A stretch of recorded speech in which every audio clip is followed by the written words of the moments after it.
Notre rôle maintenant, c'est détecter notre lumière et en profiter au maximum. Et quand on a un plaisir ou un désir, la porte s'ouvre encore plus. Comprenez, c'est quoi la lumière? Lumière, amour. C'est pas important qui tu es, où tu es, comment tu es. Dieu t'aime.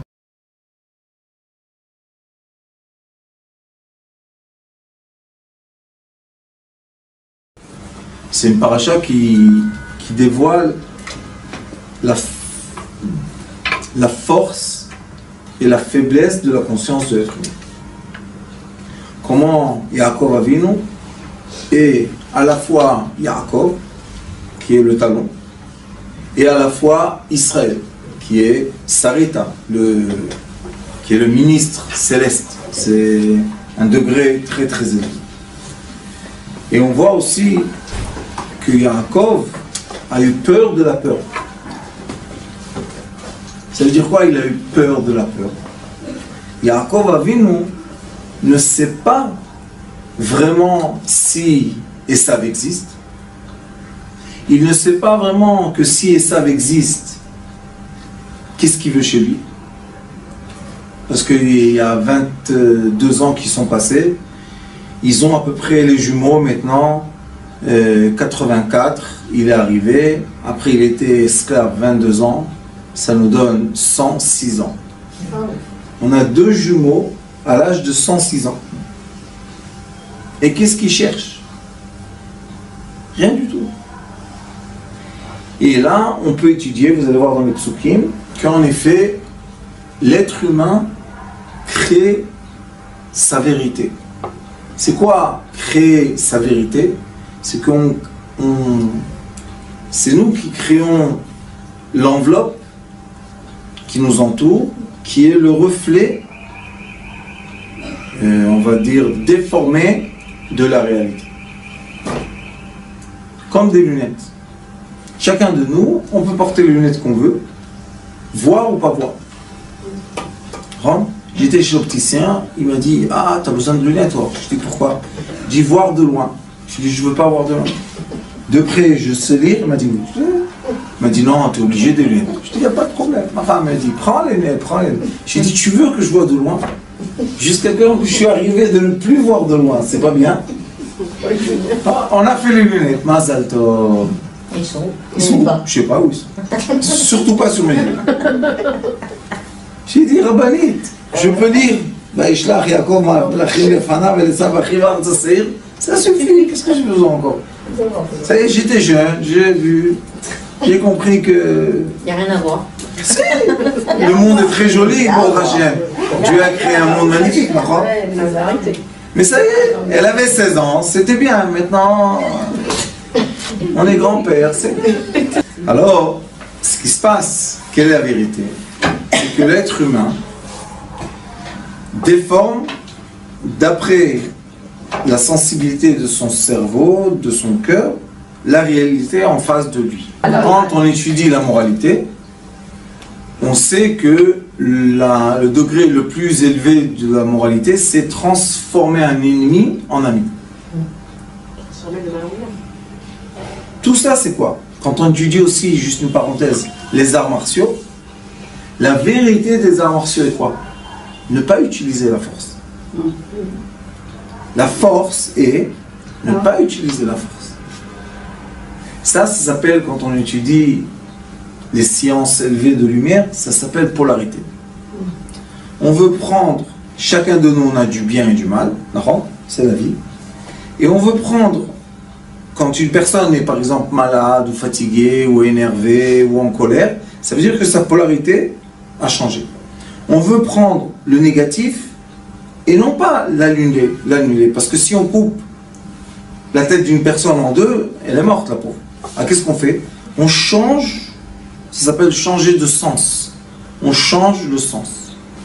Le sens où? Le sens dans le reflet de ma conscience. Vous comprenez ce que je dis? Chacun de nous, on va voir dans les psukim bientôt, Shmot, chacun de nous est par haut, on est Pharaon derrière, Oref, et on est Yosef, et Moshe. Moshe c'est quoi? Panim el panim. Moshe veut dire le visage, Pharaon veut dire la nuque. Qu'est-ce qu'il y a entre eux? Il est écrit dans le pasteur que l'Ari Akadosh dit Ani ichbadeti et lev paro, ani Hashem. C'est moi, Akadosh Baruch Hu, qui a créé toujours les polarités. J'ai créé Pharaon qui est la nuque et j'ai créé Moshe Rabbeinu qui est le visage. Mais en effet, ce sont deux forces qui sont les mêmes. Moshe Rabbeinu, qu'est-ce qu'il a fait? Comme il est écrit qu'au début il a tué l'Égyptien, et après il était le roi de Couche, de l'Afrique, et après il était 40 ans chez Yitro, et il était 10 ans dans un puits, et après il est sorti à 80 ans, il est sorti pour aller sauver le peuple d'Israël. Mais au début, Moshe Rabbeinu, c'est quelqu'un de gentil ou pas? Non? Il a tué. Il a fait la guerre. Mais son essence, elle est gentille. Le début de Moshe Rabbeinu, c'est quoi? C'est pour ça que la Torah dit, c'est quoi la vraie qualité de Moshe Rabbeinu? Qu'il était humble. Humilité. Pourquoi tu dis ça? C'était le roi des rois. C'était le prophète des prophètes. C'était le sage des sages. Il a plein de qualités. Pourquoi tu me dis humble? Parce que la Torah veut nous enseigner ce que Yaakov nous enseigne. J'ai été dans une polarité négative et j'ai réussi de transformer la polarité en positif. Le lendemain du message que Yaakov a reçu, qui va rencontrer son frère qui a 400 soldats avec lui, et en effet, son frère, il est écrit dans le Midrash, il ne savait même pas que Yaakov arrive, il est parti chasser comme il a l'habitude. Et c'est lui qui a fait 22 ans qui Boudorim avec Yitzhak. C'est pas Yaakov, c'est le frère Esav. Lui, il ne pensait pas du mal de son frère puisqu'il ne savait pas qui venait. Qui s'est préparé à une guerre, il s'est préparé à donner des cadeaux, et qui s'est rentré une phobie incroyable? Yaakov avait. Et quand je vous dis une phobie, c'est une vraie. Plein de fois, Yaakov a eu peur de rien. Il a eu peur de Lavan. Lavan lui a dit: qu'est-ce que tu veux? Tu es mon frère, je te donne ce que tu veux. Quand il lui a dit, la semaine dernière, vous vous rappelez, quand il a dit je te donne, il a dit je veux pas, je te donne, je veux. À la fin, il a dit je veux rien du tout. Alors pourquoi tu as demandé? On voit que c'est des phobies. Yaakov, c'est le seul patriarche qui nous montre la faiblesse et la force. C'est le seul qui est Yaakov, Israël. Vous comprenez? C'est un patriarche. Normalement, quand lui il a perdu, regardez comment c'est.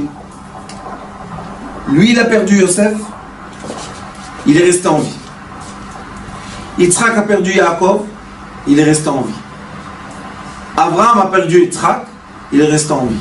Mais le seul qui a pleuré, qui s'est comporté comme un être humain, ni Abraham, ni Yitzhak, Yaakov seul. Il a pleuré sur son fils 22 ans. Il a dit c'est pas possible qu'il est mort. Il avait raison ou pas? Oui. Pourquoi ce Yitzhak n'a pas écrit Yitzhak, Vaifket, Yaakov, Beno, 22 shana, 22 ans. Yaakov était absent 22 ans. Pourquoi il n'a pas écrit une lettre? Yitzhak avait pitié. Vous savez qu'est-ce qu'il a écrit ici? Qu'il va rencontrer son père, il va l'enterrer. C'est la fin de la paracha. On ne voit pas que Yitzhak, mais chez Yaakov va irer de Mitzrayma, El Yosef, il est descendu en Égypte. Il savait que l'Égypte c'est un endroit dangereux de sorcellerie, balagan entier. Non, malgré ça, il est descendu. Pour qui? Il est tombé sur son fils et qu'est-ce qu'il a fait? Il a pleuré. Alors lui, c'est le patriarche humain. Moi j'appelle Yaakov le patriarche humain. Pourquoi? Parce que c'est le vrai. Quand il avait besoin de mentir, il a menti. Quand il avait besoin de faire des manipulations, il les a fait. Quand il avait peur, eh bien il dit oui, j'ai peur. Pourquoi tu as peur? Yaakov, tu as 106 ans. De quoi tu as peur? Parce que quand on était jeune, j'ai triché. Et mon frère avait la haine contre moi, il a envoyé son fils me tuer. Eliphaz, c'était le fils de Esav, qui est venu tuer Yaakov. Yaakov lui a dit, prends l'argent, prends tout, Ani Chashuv Kemet, celui qui est pauvre est comme un mort. Alors il a tout ramené à Esav et ça a calmé Esav. Mais chez Yaakov, est-ce qu'il s'est calmé? Non. Il a toujours eu peur, toujours eu peur. Vous savez qu'est-ce qu'il est écrit dans la Haftara? Regardez, dans la Haftara, il est écrit un grand secret. Il est écrit Vaï Yaakov le'esh, ve'Yosef la'ava, ou bet Esav le'kash. Ça veut dire quoi? Que Yaakov, c'était du feu, mais c'était pas les flammes. Et il a fait naître un Yosef. Et quand Yosef, il a rencontré Esav, qu'est-ce qu'il a fait? Il n'a pas mis sa mère en avant. C'est Yosef qui s'est mis en avant. Il a caché sa mère, il lui a dit à Esav, imaginez-vous, Yosef il a à peu près 6 ans, Esav il a 106 ans. Qu'est-ce qu'il lui dit? Toi, tu vas pas mettre tes yeux sales sur ma mère. C'est ton oncle. Et il a dit, et si tu t'approches, je te brûle. Vous savez c'est quoi Yosef? Yosef, c'est des flammes, il brûle, il n'y a pas de problème. Qu'est-ce qu'il a fait ça? Aucune réponse de ça. Ils ont passé, le troupeau a passé. Donc Esav, est-ce qu'il voulait ou il ne voulait pas? Regardez Rachel. Ça ne l'intéressait plus. Regardez à la fin de la paracha combien de femmes il a. Blainara, Alouf, plein de femmes. Est-ce qu'il a besoin de Rachel? Maintenant il a 106 ans. Mais Yosef est resté avec quoi? La phobie de son père. Et c'est pour ça que quand il s'approche de Esav, il cache sa maman. Qu'est-ce que tu caches? Aïta yafa de toi. Mais ça y est, le temps fait son truc. Et Yaakov aussi, qu'est-ce qu'il fait? Il envoie des anges. Vaishlach Yaakov malachim lefanav. C'est quoi ce mot lefanav? Les panav. Panav, c'est le visage. Il a créé une miroir devant lui de sa phobie. C'est le reflet. Et combien de fois dans la vie on crée le mal des gens qui sont pas mal?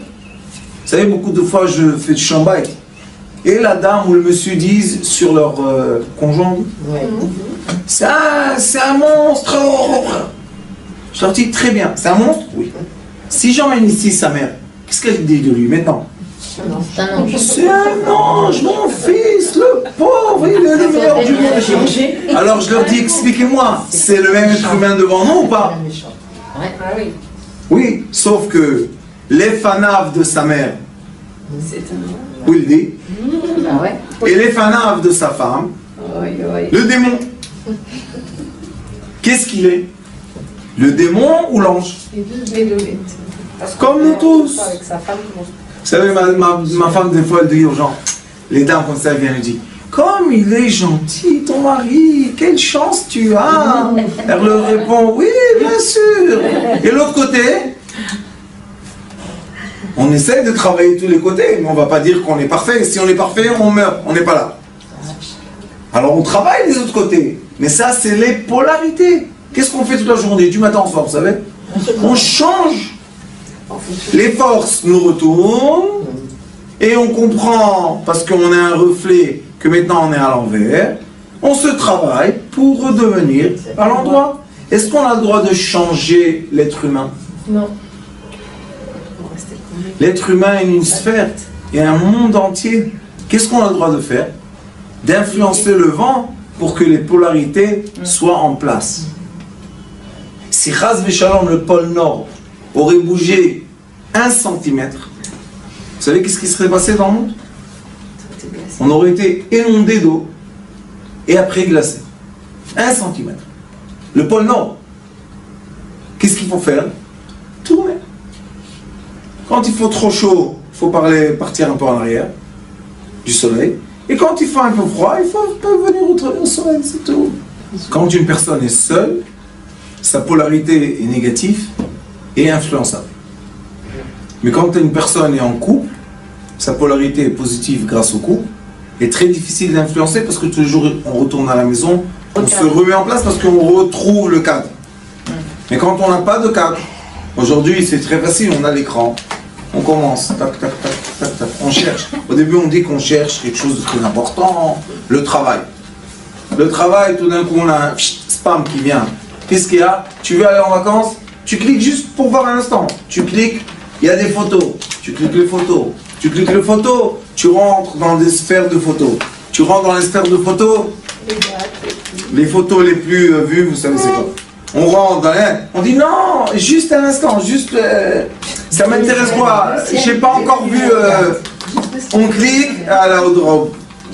On se retrouve à 5h du matin. On s'est dit j'ai pas dormi de la nuit. Et quel est le rapport ce que j'ai commencé à chercher et ce que je suis maintenant? Ce que je vous dis maintenant, c'est un déroulement qui est la preuve de beaucoup de gens dans le monde qui disent on a perdu la nuit. Et le matin on doit aller travailler. 3 jours comme ça, ça y est, la personne complètement... Et aujourd'hui, Baruch Hashem, ils sont en train de dévoiler que Facebook, que l'iPhone que vous avez, tout ce que vous dites est enregistré, tout est traduit en code binaire qui vont vous donner votre reflet de ce que vous avez dit. Et il y en a même qui disent, c'est un peu en avant de vous dire ça, mais il y en a qui disent qu'ils captent les neurones. Et la pensée de l'être humain a été déjà décodée. Et ils savent que si tu penses très fort à un certain envie, tu vas le recevoir en image. Et c'est pour ça que tu vas cliquer. On peut quoi pas l'enlever. Si on peut. Comment enlever on peut enlever l'iPhone, enlever les groupes? On fait partie des groupes pour information, on fait partie... Ravani, tu vais vous expliquer. Moi, comment tu peux l'enlever aujourd'hui? Moi, j'ai la chance, j'ai aucun appareil. Vous savez, quand on va au tribunal, C'est ça la vraie liberté. et ils vous testent comme ça, je leur dis, je suis propre. Pourquoi? J'ai aucun appareil. J'ai ni iPhone, ni phone, ni téléphone. D'accord. Silence. Attendez, il y a des gens qui vont vous dire, ce monsieur est complètement fou. Comment il vit sans connexion? Vous avez raison. Ma folie. Il y a un temps pour se connecter, un temps pour... Bah oui. Oui, exactement. On se J'ai pas, connecte quand on a un envie. smartphone, j'ai pas besoin. Ben voilà, moi aussi, j'ai pas. Il va bien Mais quand- Oui, mais voilà, il y a des cours, il y a des... J'en veux pas. Aujourd'hui... Rabbani, je ne vais pas vous dire que je ne suis pas content que Baruch Hashem, il y a plus que 200 000 personnes qui vont regarder et étudier mes cours. Voilà. Je suis très content. Mais Voilà. pourquoi ils regardent mes cours? Parce que moi, ma Torah, elle est, ou ma sagesse, elle est instruite de livres comme ça, et d'être humain. Je ne rentre pas dans c'est possible, c'est pas possible, c'est possible, c'est pas possible, on va C'est chercher, la maladie, c'est la maladie. va à droite, va à gauche, et les magasins, politique. les machins. Qu'est-ce que tu veux chez moi en D'accord, mais politique? nous, on a Alors, besoin de cet instrument. Non. j'ai pas dit que non, mais juste pour comprendre Moi, j'ai besoin de rien. que l'instrument, Non plus. écoutez ce que dit la dame, c'est sage. L'instrument aujourd'hui reflète nos paroles, nos actions, ce qu'on écrit et ce qu'on pense aujourd'hui déjà. Ils ne le disent pas encore, mais ils ont dit déjà que les neurones vont être détectés et on va avoir du reflet de neurones. Je sais, il y a un livre qui a été traduit en hébreu, il s'appelle Atidosh el Amoar, le futur du cerveau. Et là-bas, un certain auteur qui recherche, qui fait des recherches, tout ça, il explique que le cerveau aujourd'hui, c'est le membre dans le corps humain ou l'organe dans le corps humain qui est le plus travaillé et recherché. Ils ont raison. Ils veulent savoir ce qu'on pense. Pourquoi? Pour être les maîtres de nos pensées. Non, pour dire une personne, mais c'est ça déjà. C'est déjà Il- actuel. Oui, mais encore, on peut s'asseoir comme ça et étudier. Mais si, par exemple, je vais faire un spin dans Internet, je vais dire Rav Schneider, c'est un monstre, hop, ça va être vite. Est-ce que quelqu'un a continué à lire ce qui est écrit en bas? Ça va être la première phrase. Et on continue la page, on dit, ah bon, celui-là, tchic, négatif. Celui-là, il va faire positif. Celui-là, négatif. Et on perd notre vie. C'est quoi la vie? La vie, c'est les contacts humains. Parce que seulement dans le contact humain, on a 5 sens devant 5 sens qui se parlent. Mais Yaakov Avinu, qu'est-ce qu'il a fait, vous savez? Il a eu un écran. Vaishlach malachim, des lumières, devant lui. C'est exactement l'écran d'aujourd'hui. Lui, dans sa tête, dans son inconscient, il avait une phobie de son frère. Il était sûr que son frère voulait le tuer. Son frère ne voulait pas le tuer. La preuve qu'il s'est approché de lui. Donc ils étaient contact, corps à corps. Il aurait pris un couteau, il lui aurait mis dans le ventre. C'est fini. Qu'est-ce qu'il y a de... Ouais, mais alors pourquoi que lui, il avait senti que son frère voulait le tuer, qu'il avait cette phobie-là? Parce que Yaakov a vu, nous.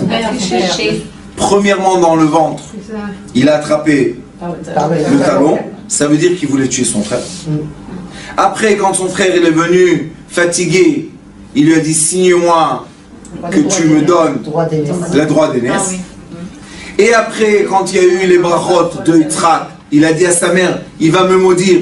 Elle lui dit, t'inquiète pas, je prends sur moi. Le Zohar HaKadosh dit, Yaakov Avinu, qui t'a donné la permission de te vendre en esclave? Tu es le fils d'Abraham Yitzhak. Qu'est-ce que c'est ça? Tu te vends en esclave? On t'a pas envoyé là-bas pour être un esclave. Mais qu'est-ce qu'il dit Yaakov? Si je vais être un esclave, comme l'esclave, il appartient à son maître. Maintenant, Esav ne veut plus me... Il n'a plus rien avec moi puisque j'ai été acheté par Lavan. Mais on voit qu'il a été acheté 14 ans. Et après, il ne voulait plus être esclave. Alors qu'est-ce que tu nous dis que j'ai un esclave? Ça, c'est l'être complexe.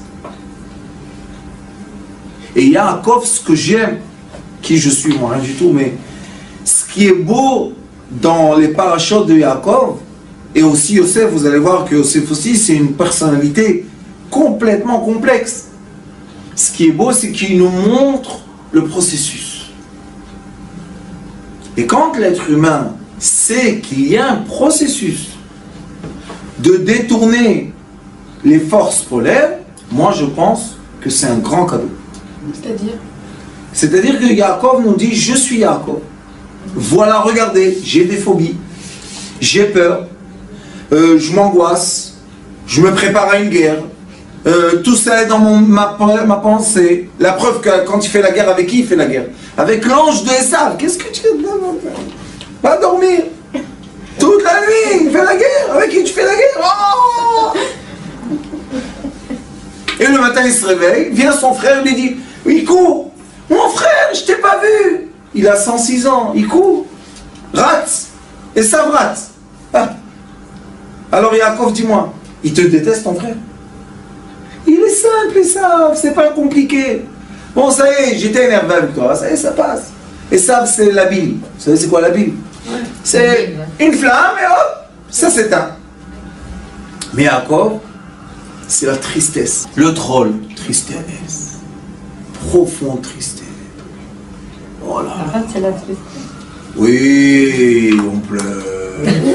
Et le foie, c'est la On colère. n'en peut plus. Et le foie, c'est quoi? Le foie, c'est la colère. Le foie, c'est... C'est tous les sentiments. Mais c'est les sentiments de début. Ouais, c'est... Ça, c'est Yosef Hatzadik.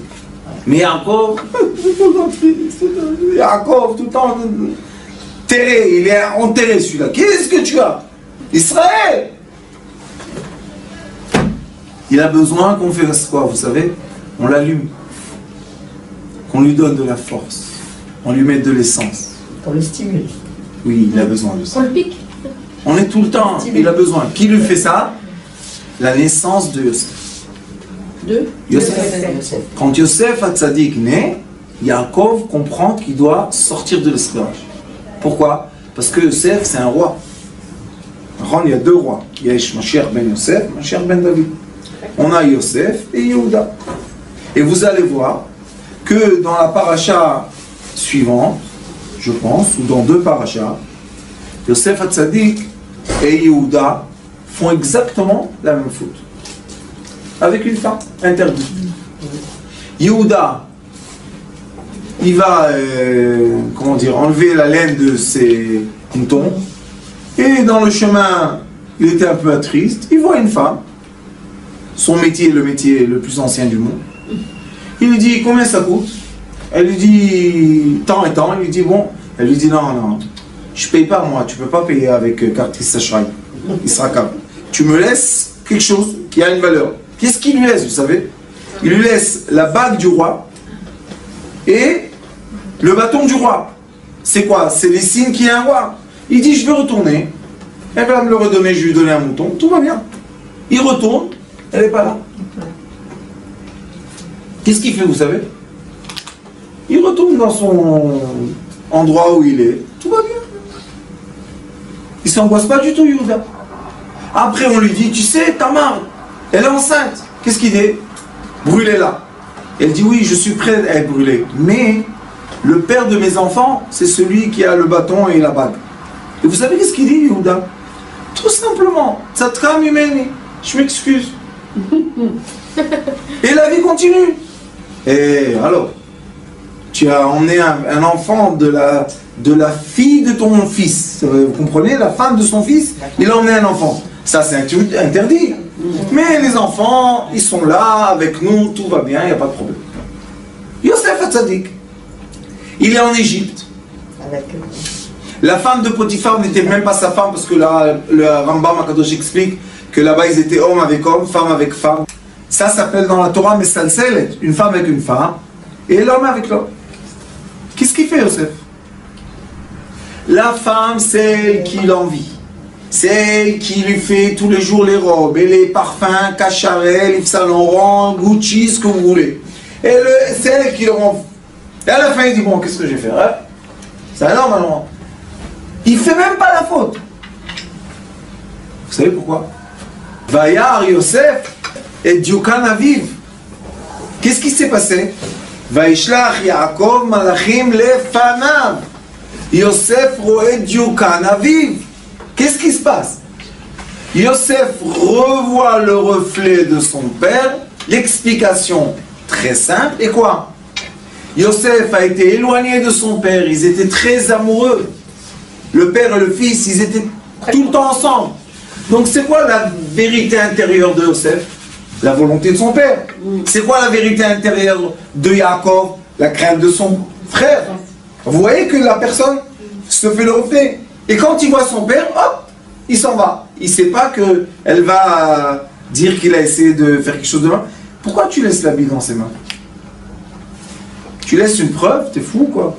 Reprends. Mais Yehuda aussi a laissé une preuve. Donc ils ont fait les deux le même parcours. Un doit être puni parce qu'il a été avec la femme de son fils. Aucune punition, tout va bien. L'autre, il n'a rien fait. Il a laissé la preuve. On l'attrape. 10 ans de prison. Ils assument. C'est pas assumer Rabbanit. C'est vouloir être puni. Et vous savez, quels sont les caractères des gens qui aiment être punis? C'est les Bnei Yosef. C'est les gens qui veulent, par la punition, prouver qu'ils sont innocents. C'est un tikkun. Vous voyez, Rabbanit? C'est les gens qui veulent être punis pour prouver qu'ils sont innocents. Parce qu'après la punition, tu dois être acquitté. Mais ils n'arrêtent pas d'être punis. Yosef a été vendu et revendu. Et encore une fois à la prison. Il y a encore 2 ans de prison. Qu'est-ce que tu as? Pourquoi? Mais il n'est pas responsable. Ben oui, mais il a fait. C'est ses frères quand même qui ont fait en sorte. Rabbanit, quand il était chez Potiphar, c'est fini, il n'y a plus de frères. Il n'y a plus de frères. Quand il était avec les chameaux, il n'y a plus de frères. Et il reste seul dans le désert, il est obligé de suivre ceux qui l'ont acheté. Pourquoi tu te vends? Vous savez à quoi il était vendu, Yosef? Ouais, mais c'est le sel de Saharo. Il est écrit qu'il avait des boucles tellement belles. Tellement beau. Ils l'ont vendu en quoi? Ah, Parashat Vaïgash, il est écrit dans le Midrash que les frères, quand ils sont venus en Égypte pour chercher Yosef, comme c'était un beau gosse, ils l'ont cherché. Dans les endroits de perdition. Dans les endroits très intéressants. Et ils n'ont pas trouvé là-bas. Alors ils ont dit, bon, celui-là il a été ou tué, ou égorgé, ou quoi que ce soit. Ils arrivent. C'est pour ça que Yosef, il a été transformé son visage comme un Égyptien. Quand il est sorti de prison, ils l'ont grasé, ils l'ont tout, et ils l'ont transformé panim d'Égypte. C'est quoi les panim? Ça retourne encore une fois. Il s'est approprié la sphère qui l'entoure. C'est pour ça que oui, il y a des gens que l'entourage influence même le trait des visages. C'est vrai ça.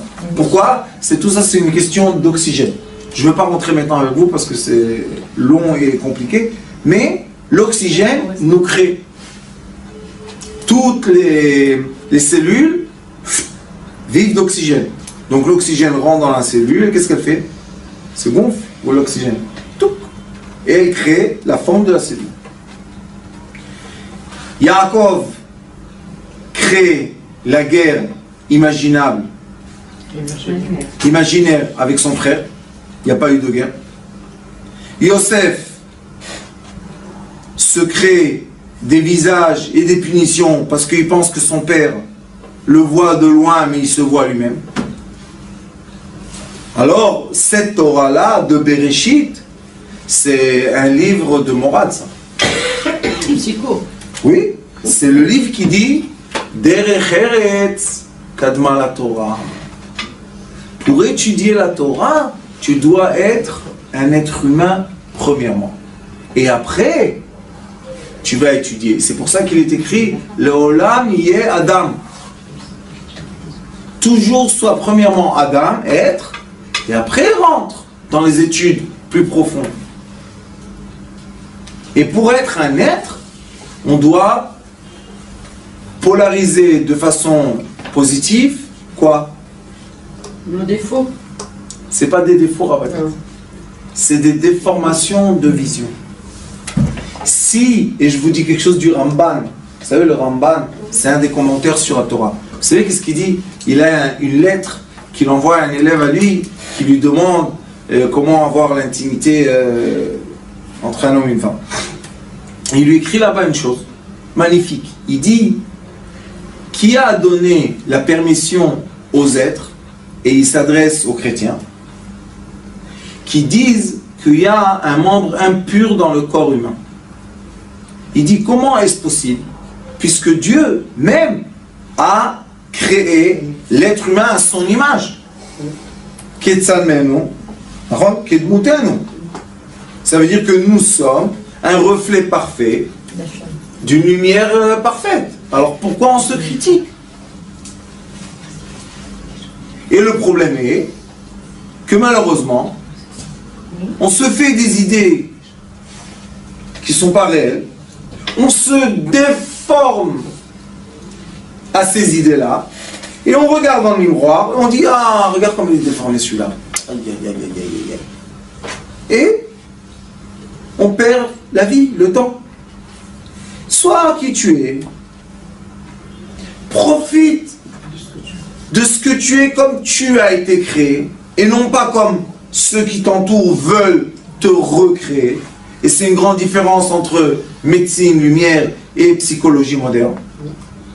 Tu dois te déformer pour plaire. Qu'est-ce que c'est cette histoire-là de déformer pour plaire à qui et déformer devant quoi? Qu'est-ce qu'il y a? Celui qui m'a créé, quoi, il ne sait pas. Vous savez, dans les livres de Kabbalah, il est écrit que chaque point d'air qu'il y a dans notre corps, point, vous savez que la grandeur, chaque point, il y a une lumière qui est là-dessus, qui fait vivre chaque cellule. Vous savez, c'est quoi la grandeur d'une cellule? Qui fait vivre chaque atome. Vous savez, la grandeur d'un atome, c'est 1 mm divisé par 1 milliard. C'est grand, non? C'est immense quand tu as un microscope électronique, mais c'est tout petit quand tu as un être humain.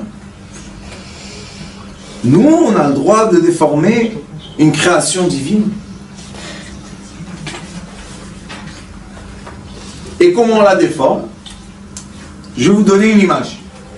Imaginez-vous qu'on a un écran, et dans l'écran, il y a des points de lumière. Comme l'écran que vous connaissez. Vous savez, l'écran, c'est quoi? C'est des photons, c'est des points de lumière. Et j'appuie un bouton, et tout l'écran devient noir. J'appuie un autre bouton, tout l'écran devient blanc. J'appuie un autre bouton, l'écran devient des images. Est-ce que le point qui est illuminé à cet instant-là, est-ce qu'il a changé lui? Non. Non. C'est le même. C'est pas chaque fois qu'on vous change l'écran, c'est le même écran. Qu'est-ce qui a changé? L'électricité qui est connectée à ce point, non? Il y a 4 couleurs, et l'électricité fait que beaucoup de courants font la lumière chaude, et peu de courant fait la lumière froide. Je pose la question, est-ce que le point pixel a changé? Vous avez le même iPhone? Non. Qu'est-ce qui a changé? Le courant, l'électricité. Puisque si vous voulez voir une image très Vous voulez dire forte, c'est l'intensité c'est l'intensité qui change. De chaque point. L'être humain. L'intensité électrique, enfin Oui, l'intensité de lumière. Chaque être humain, vous savez qu'est-ce qu'on est? On est un appareil iPhone. Bah oui, on est des piles. C'est la vitalité. D'accord? Maintenant, l'intensité de mes pensées crée quoi? L'énergie. Le reflet de ce que vous voyez. C'est ça. L'intensité de tes pensées ou de ce que tu penses que les gens pensent de toi, c'est eux qui vont faire ton reflet. Ça veut dire, à l'inverse, dans le positif, ça veut dire qu'il faut penser quoi alors? Oui, quand tu es entouré de gens positifs et de gens qui savent te dire tes qualités et non pas toute la journée les déformations, on sait qu'on a le nuque, on le sait. Ah, khalas, combien on va parler du nuque? Il n'y a rien d'intéressant. Il n'y a rien. Mais devant, il y a la barbe, il y a les pérotes, il y a les yeux, il y a le regard, il y a les sourcils, il y a le front, il y a les joues, il y a la bouche, il y a les dents. Combien la Torah parle du visage de l'être humain? Vous savez combien? Plein. Shlomo Amelech, plein. Panim, Yair Hashem Panav Elecha. La bracha des Kohanim, Panim, le visage. Tout le temps visage. Qu'est-ce que tu veux chez nous et Paro? Ça y est, on l'a compris. Et ça, Yaakov nous explique par son vécu. Vous savez c'est quoi d'être Yaakov? De dire voilà, je vous dévoile mon vécu. Normalement, il devait cacher tout ça. C'est pas grande kavod. Mais au contraire, Yaakov dit écoutez, par mon vécu, vous allez étudier la psychologie de l'être. Et c'est pour ça qu'il est écrit Vaishlach Yaakov Malachim Lefanav. Malachim Shelmi, il dit Rashi, Malachim Mamash. Des anges vraiment, ces anges à lui. La lumière qui sort de nos yeux, c'est elle qui va créer, on dit en Kabbalah, tous les récipients. Qui vont faire quoi?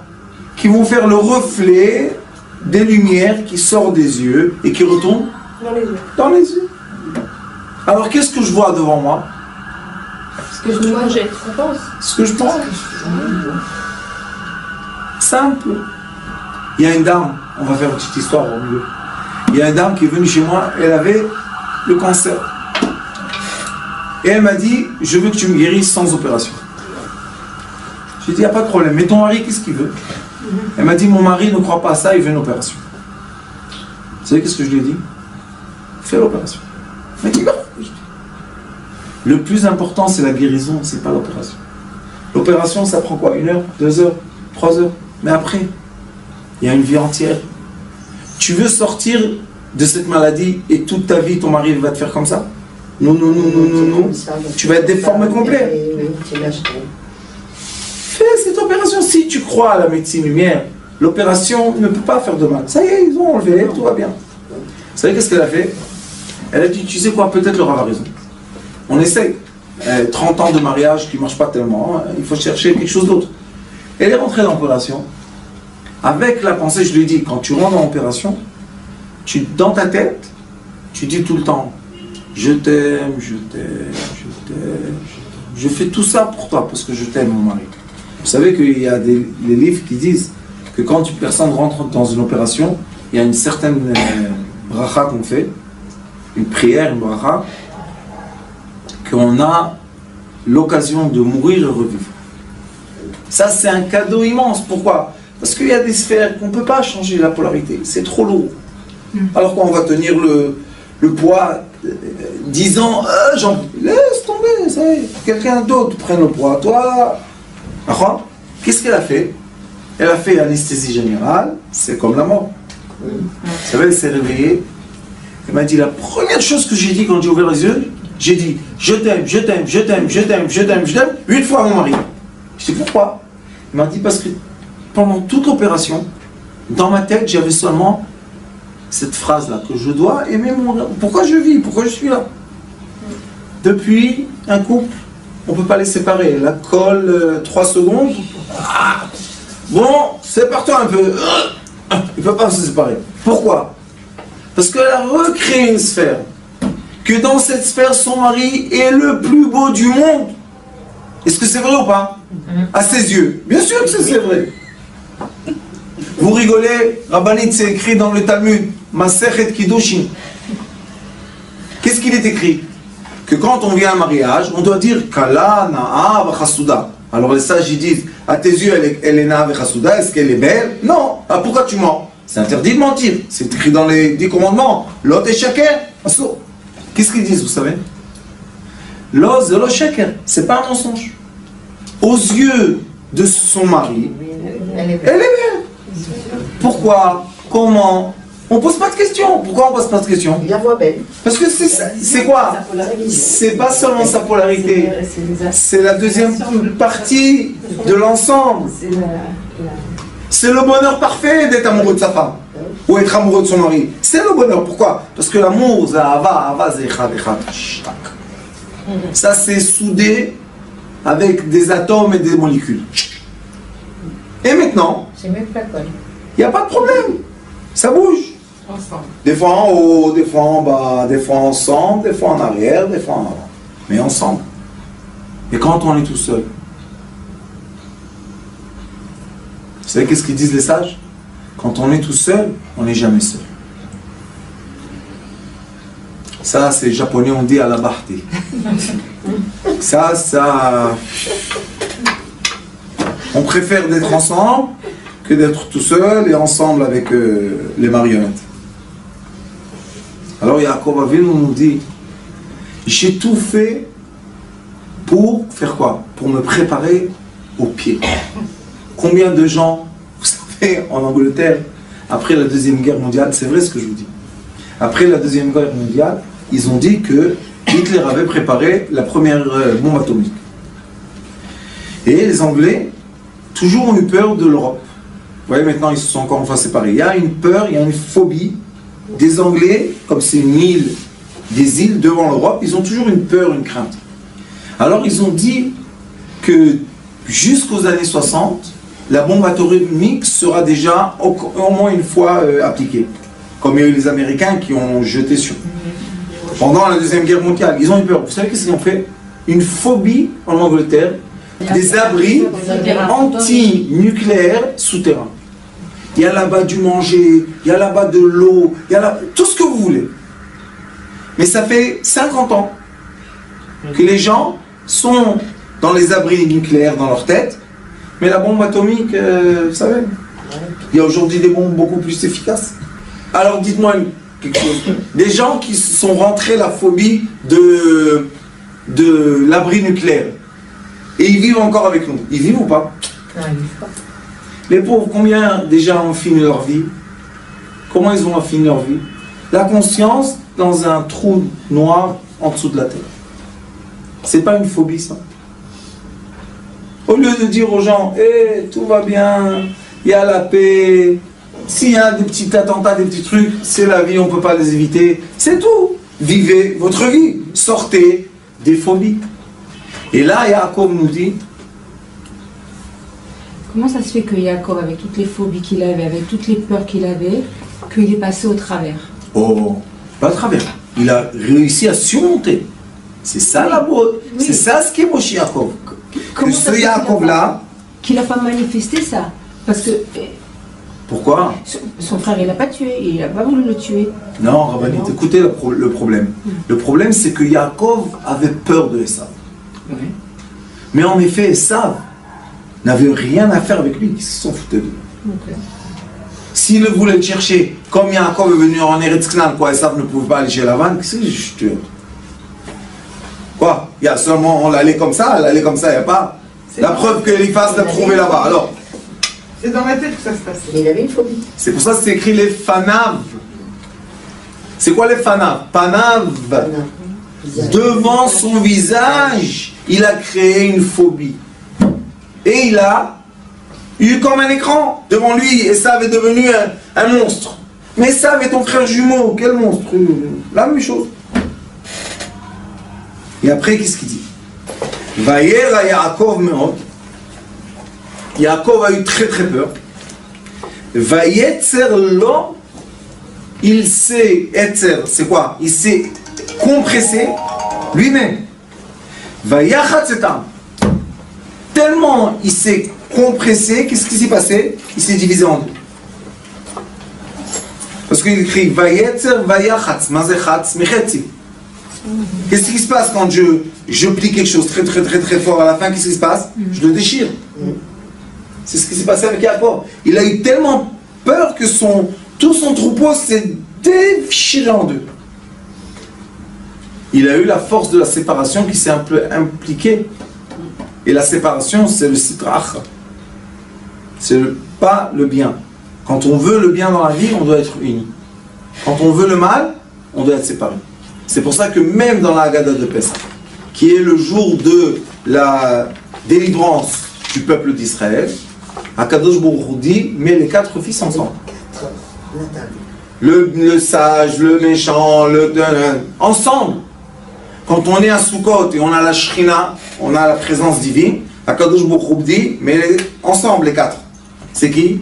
Encore une fois, le sage, le mauvais, ensemble. C'est quoi ensemble? C'est nous. Nous, on doit s'aimer l'ensemble de nous.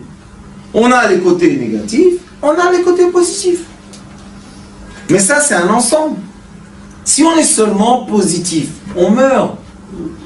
Et c'est pour ça que les sages disent qu'on ne peut pas atteindre le degré d'Abraham, qui était seulement la miséricorde, et le degré de Yitzhak, qui était seulement la rigueur. On ne peut pas vivre ça. Nous, on est quoi? On est Yaakov, Bnei Israël. C'est quoi Israël?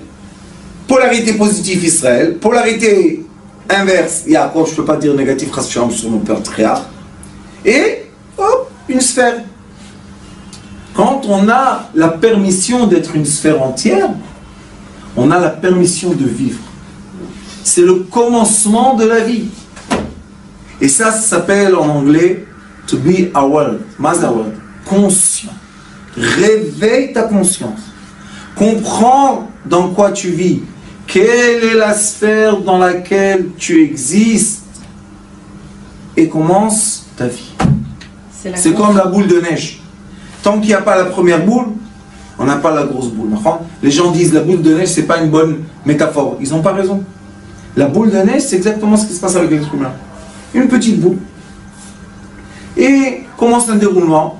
Elle descend, elle grandit, elle grandit, elle grandit. Qu'est-ce qu'il y a de bon? Non, elle écrase quelqu'un. Ça, c'est vous qui dites.